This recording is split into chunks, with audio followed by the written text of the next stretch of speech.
एक समय ऐसा था जब भारत में अनपढ़ता अपनी चरम पर थी। निरक्षर लोग थे। उस युग में शिक्षा या विद्या उच्च वर्ग के कुछ बच्चों के लिए ही उपलब्ध थी, और बच्चे भी वो जिनके माँ बाप उनको ऋषिकुलों में छोड़ने को तैयार थे। और ऋषिकुल के कठिन नियमों में रहते हुए जो बच्चे कई साल तक अपने घर से बाहर रह सकते थे, उनके लिए शिक्षा उपलब्ध थी। तुमने कृष्ण सुदामा की कहानी सुनी है। संदीपन ऋषि के आश्रम में पढ़ते थे, एक राजा का बेटा, एक गरीब ब्राह्मण का बेटा। लेकिन कठोर नियम आश्रम के वही। जंगल में जा रहे हैं लकड़ियाँ चुनने, भिक्षा मांगने जा रहे हैं पास के गांव में, शहर में, और गुरु माता जो है वो भोजन पका रही है जो तुम मांग के लाए हो। तो ऐसे सिस्टम में जहाँ शिक्षा थी ही नहीं या न के बराबर थी, इसी युग में वेद लिखे गए, उपनिषद लिखे गए, पुराण लिखे गए, ब्राह्मण ग्रंथ लिखे गए, गृह सूत्र लिखे गए। अब लिखे तो गए, पढ़ तो कोई नहीं सकता उनको, क्योंकि पढ़ना ही नहीं आता, नंबर एक। नंबर दो, कोई छपाई का साधन नहीं है, भोजपत्रों पर लिखा जा रहा है। तो फिर सुनाने लगे पढ़ के, जिसको श्रवण कहते हैं। और धीरे धीरे ये श्रवण जो है, सुनना, ये श्रवण जो है ये हमारे समाज का अंग बन गया, और इसको भक्ति का एक रूप मान लिया गया कि कथा वार्ता सुनने से पुण्य मिलता है, आत्मा जन्म मरण से मुक्त होती है। ये विश्वास बनता चला गया। अब अगर कोई हिंदू धर्म के बीच में जो रहस्य है उसको समझना चाहे तो सारी उम्र तो पढ़ने में ही निकाल देगा। 4 वेद हैं, 100 से ऊपर उपनिषद हैं, 18 पुराण हैं, 18 उप पुराण हैं, कितने ही स्थल पुराण हैं, कुल पुराण हैं, जैन पुराण हैं, क्या क्या पढ़ेगा। गीता है, रामायण है, महाभारत, ये सब पढ़ के अगर हिंदू धर्म समझ में आए या कोई भी धर्म समझ में आए तो फिर जीवन तो निकल गया पढ़ने में ही, समझ कब आई। तो श्रवण जो था वो ये बन गया कि तुम कथा सुनो, इससे तुम्हें पुण्य मिलेगा। और धीरे धीरे कथावाचकों का एक वर्ग पैदा हो गया, जिनका पेशा ही कथा करना हो गया। वो आज तक चल रहा है। आज भी कथाएं हो रही हैं शहर शहर में। कहीं सप्ताह की कथा है, कहीं पाक्षिक कथा है, 15 दिन की कथा है, कहीं महीने की कथा है। और उत्तर भारत में तो कार्तिक के महीने में पूरा महीना सवेरे कथा चलती है। फिर जब कथा का समाप्ति होती है तब कथा सुनने वाले दान दक्षिणा देते हैं। कथावाचक खुले मन से दान करते हैं। अब वो दान है कि नहीं ये अलग कहानी है, वो पात्र है कि नहीं तुम्हारे दान का ये भी अलग कहानी है, लेकिन उसका मेहनताना दे रहे हो तुम, और ये उसकी आजीविका का साधन बन गया। इसलिए जगह जगह कथावाचक पैदा हो गए, जगह जगह कथाएं होने लगी, और लोग इस विश्वास के साथ सुनने जाने लगे कि इससे हमें पुण्य फल मिलेगा, पुण्य का लाभ होगा। अब पुराण मैंने पढ़ लिए, मैं अनपढ़ आदमी तो नहीं हूँ, लेकिन विद्वान भी नहीं हूँ। मेरी समझ में कोई कहानी नहीं आई पुराणों की। तो मैं सोचता था कि आम आदमी, जो ग्रामीण साधारण आदमी है, वो जब कथा सुनता होगा तो क्या समझता होगा। मेरी समझ में नहीं आ रही है। जिसने यूनिवर्सिटी में पढ़ाया सारी उम्र, उसकी समझ में नहीं आ रही है, तो फिर आम आदमी बेचारा, गरीब किसान मजदूर क्या समझेगा। अब मैं तुम्हें बताता हूँ कहानियाँ कैसी हैं पुराणों में। ब्रह्मांड पुराण में एक कहानी है, वो सुनो। विष्णु जी क्षीर सागर में शेषनाग की शैया पर सो रहे थे। उनकी नाभि में से एक कमल का फूल निकला। और उसके ऊपर ब्रह्मा जी बैठे हुए थे। अब ब्रह्मा जी को अकेलापन बहुत दुखी करने लगा, तो उन्होंने सोचा सृष्टि बना लो, सृष्टि रचना कर लो, थोड़ी रौनक हो जाएगी। तो उन्होंने अपने मस्तिष्क में से 4 पुत्र बना दिए, जिनको सनत कुमार कहते हैं। उनसे कहा कि तुम बेटा सृष्टि वृद्धि करो।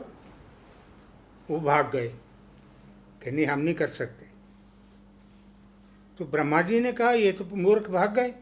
तो उन्होंने फिर अपने में से ही 10 और पुत्र पैदा कर दिए, जिनको प्रजापति कहा गया। 10 प्रजापति पैदा कर दिए। अब 10 प्रजापति तैयार थे सृष्टि वृद्धि करने को, लेकिन करें कैसे?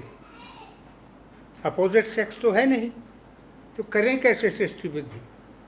तो ब्रह्मा ने अपने शरीर के 2 भाग किए और अपने बाएं भाग में से एक कन्या पैदा कर दी, जिसका नाम था उषा।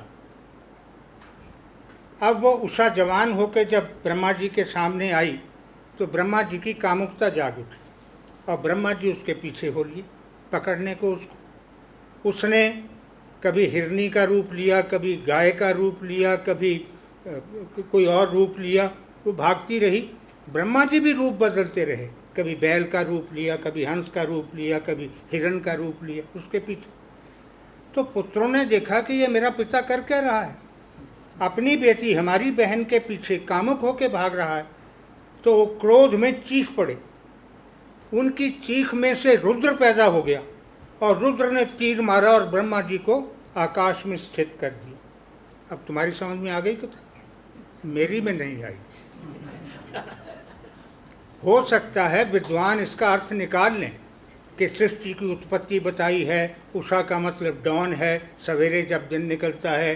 हो सकता है वो जो पुत्र बताए हैं उनको फिर अर्धनारीश्वर रूप जो ईश्वर को देना था, वो सारी कहानी बना के कुछ न कुछ तो अर्थ निकाल सकते हैं। मैं ये मानता हूँ कि ऋषियों ने भांग पी के नहीं लिखे हैं ग्रंथ, लेकिन जिस भाषा में लिखे हैं, जिन प्रतीकों के माध्यम से लिखे हैं, वो हमारी समझ से बाहर है। साधारण व्यक्ति तो समझ ही नहीं सकता है। अब होता क्या था, अब क्योंकि कथावाचक बन गए, वो तो पढ़े जाएंगे इनको ना, अर्थ नहीं समझाएंगे, क्योंकि अर्थ उनको भी नहीं पता है, अर्थ नहीं समझाएंगे। तो फिर वो कहानियों को मनोरंजक बनाने लगे, क्योंकि अगर गंभीर बात करेंगे हम तो कितनी बार लोग सुनेंगे और कितने दिन सुनेंगे, वो तो भाग जाएंगे। अब मान लो गांव में एक कथावाचक जाता है और कथा करता है, गांव सारा इकट्ठा होकर बैठ गया और वो गंभीर बातें समझाने लगे, सृष्टि और सृष्टा के संबंध को समझाने लगे, तो लोग घर को चले जाएंगे उठ के, वो ये सुन नहीं सकते बैठ के। और अगर वो मनोरंजन इसमें पैदा कर दे किसी तरह से, फिर सब बैठे रहेंगे आराम से। तो उनका तो पेशा है, और अगर भाग गए तो फिर दक्षिणा भी गई, तो इसलिए उनको बिठा के तो रखना है। तो इसके लिए फिर सबसे आसान जो चीज़ उनको मिली वो थी भागवत पुराण। उसमें कृष्ण की लीलाएं हैं। अब कृष्ण की लीलाएं बड़ी मनोरंजक हैं, तो वो सुनाने लगे और लोग फिर बैठ के सुनने भी लगे। तो भागवत पुराण की कथा अब भी जगह जगह हो रही है। अब भागवत पुराण की एक कथा एक गांव में हो रही, तो कथावाचक जो था पंडित जी, वो कथा कर रहा था। तो उसने मनोरंजन पैदा करने के लिए अपने ढंग से जिस तरह से कथा का वर्णन किया कि गोपियाँ नहाने के लिए यमुना में उतरी, कपड़े उतार के उन्होंने यमुना के किनारे रख दिए और कृष्ण भगवान कपड़े लेके पेड़ पे चढ़ गए। अब वो नहा के जब बाहर देखा उन्होंने तो कपड़े नहीं हैं, तो उन्होंने देखा ऊपर वो कृष्ण बैठा है लेके कपड़े। तो उसने कहा भाई कपड़े नीचे फेंक। तो उसने कहा नहीं, बाहर आओ तब फेंकूँगा। तो गोपियों ने गर्दन वर्दन बाहर निकाल लिया, अपनी मुंह बाहर निकाल लिया। तो उन्होंने कहा चल फेंक दे। बोला नहीं, और बाहर आओ। अब वो और बाहर आ गई, उनकी छातियाँ नज़र आने लग गईं। तो उन्होंने कहा फेंक कपड़े। उन्होंने कहा नहीं, और बाहर आओ। अब वो और बाहर आई, पेट दिखाई देने लग गया नाभि तक। तो गांव का एक आदमी उठ के खड़ा हो गया, बोला पंडित जी पहले एक बात बताओ, भगवान की लीला सुनाने आए हो कि हमारी कामुकता जगाने आए हो? कर क्या रहे हो तुम?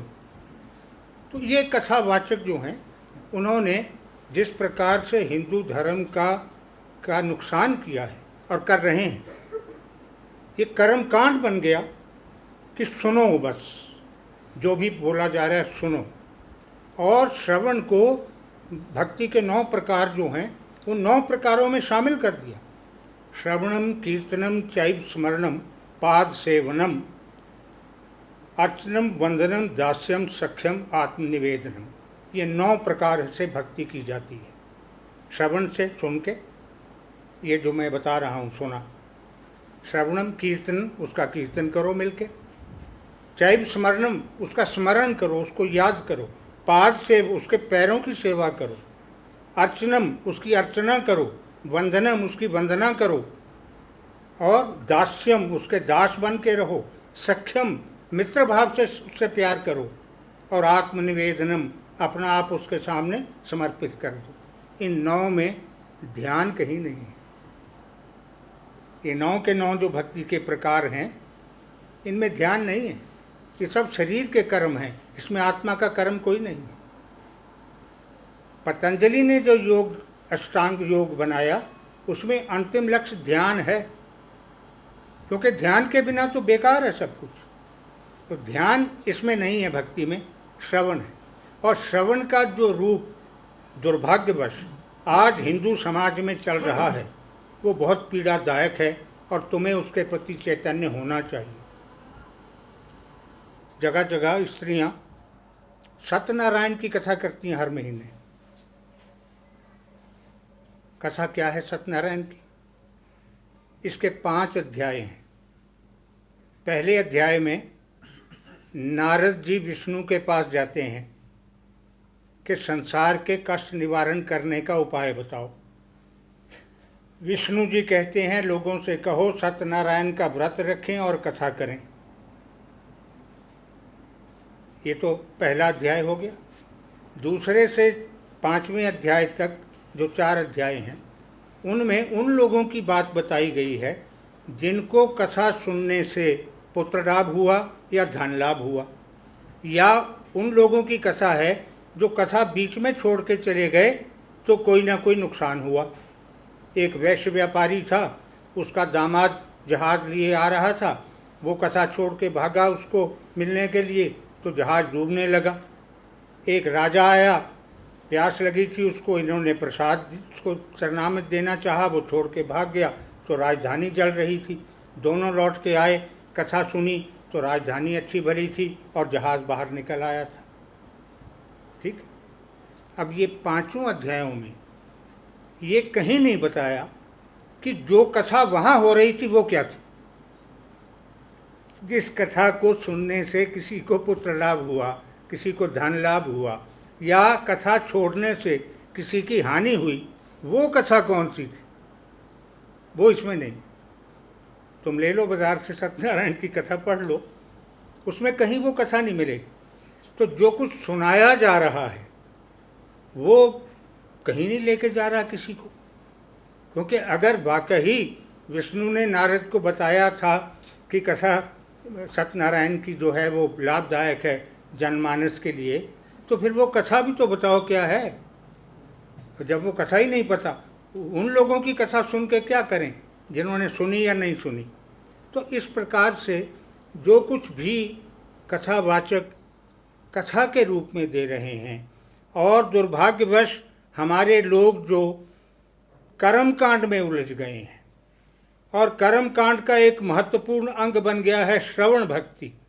सुनो जो भी कहा जा रहा है, वो बंद होना चाहिए। क्योंकि कर्मकांड शरीर का धर्म है, कर्मकांड शरीर करता है, आत्मा नहीं करती है। ध्यान आत्मा को लाभ देता है, शरीर को दे न दे। शरीर तो उपकरण है, शरीर तो पिंजरा है, इसके अंदर पक्षी तो आत्मा है। पिंजरा तुमने कितना ही सुंदर बना लिया हो, पक्षी की आकाश में उड़ने की जो तमन्ना है उसका कोई पर्याय नहीं है, कितना ही बढ़िया पिंजरा। तो शरीर का महत्व है श्रवण भक्ति या भक्ति के 9 प्रकार जो मैंने तुम्हें बताए हैं, ये सब। अब जब युगों पहले ईश्वर की कल्पना जब भारत में की गई तो ईश्वर को 3 शक्तियों के रूप में कल्पित किया गया, पैदा करने वाला, पालने वाला, मारने वाला। पैदा करने वाला ब्रह्मा हो गया, पालने वाला विष्णु हो गया, मारने वाला शिव हो गया। ब्रह्मा तक पहुंचने के लिए कर्मकांड बन गया, यज्ञ करो, हवन करो, आहुतियाँ दो, ब्रह्मा तक पहुँचो। विष्णु तक पहुँचने के लिए पूजा पाठ बन गया और अर्चना वंदना बन गई। अर्चना क्या होती है? फल फूल लेके चढ़ाना मूर्ति पर, उसको अर्चना कहते हैं। वंदना तो तुम समझते ही हो। अर्चना वंदना बन गई विष्णु के लिए और समाधि बन गई शिव के लिए। अब ये 3 वर्ग बन गए इनको मानने वालों के। फिर उनके टकराव होने लगे, आपस में वर्चस्व की लड़ाई हुई, फिर एक दूसरे की मारकाट हुई। ये बड़ी देर तक चलता रहा। आर्य जब आए यहाँ मध्य एशिया से, तो यहाँ द्रविड़ रहते थे और द्रविड़ अर्धनारीश्वर रूप को मानते थे ईश्वर के, कि आधा पुरुष है आधा नारी है। और वो देवी की उपासना भी पुरुष कल्पित पुरुष ब्रह्म के रूप में ही करते थे और उनकी देवी 3 रूपों में मानी जाती थी। सुप्तावस्था में उसको योग निद्रा कहते हैं, अर्ध चेतनावस्था में उसको योग माया कहते हैं और चेतनावस्था में उसको योग विद्या कहते हैं।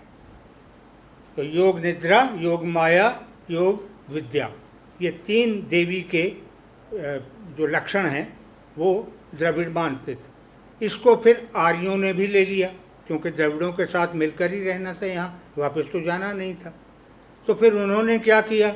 उन्होंने फिर ब्रह्मा को सरस्वती ब्याह दी, विष्णु को लक्ष्मी ब्याह दी, शिव को पार्वती ब्याह दी। तो उन्होंने भी अपने देवी देवता जो थे वो गृहस्थ आश्रम में ला के रख दिए। तो ये जो कल्पित ईश्वर हैं, ये कर्मकांड का आधार है। ब्रह्म कोई कर्मकांड नहीं करा सकता, कराता ही नहीं है। करोगे कैसे? अगर तुम्हारी आत्मा को ब्रह्म का ज्ञान प्राप्त करना है, जिसको योग विद्या कहा गया है, तो तुम्हें सबसे पहले तो आत्मज्ञान होना चाहिए। आत्मज्ञान ही वो सीढ़ी है जिस पर चढ़ के तुम ब्रह्म ज्ञान तक पहुंच सकते हो। तो आत्मज्ञान बाहर के कर्म से, शरीर के कर्म से नहीं हो सकता, ये अंदर के कर्म से होगा। तुम्हें आंख बंद करके मुद्रा बना के अपने शरीर की ऊर्जा को घुमा के अपनी आत्मा को देखना होगा और इस आत्मा को शरीर से बाहर ले जाकर पूरा ब्रह्मांड पार करके ब्रह्म तक पहुंचाना होगा। अगर उसको साक्षात्कार का दुर्लभ अवसर प्राप्त हो गया तो फिर उसका मोक्ष हो गया। तो ये भक्ति के किसी रूप में नहीं है। और श्रवण रूप जो है वो मेरी समझ से हिंदू धर्म की हानि कर रहा है, हिंदू धर्म की बदनामी कर रहा है। ये कथावाचक जिस रूप में हिंदू धर्म को प्रोजेक्ट कर रहे हैं, ये हानिकारक भी है, धर्म के लिए अपमानजनक भी है, समाज का अहित भी कर रहा है। इसलिए चेतना फैलनी चाहिए, समझना चाहिए लोगों को कि कर्म कांड नहीं, अध्यात्म ही उनका मार्ग है।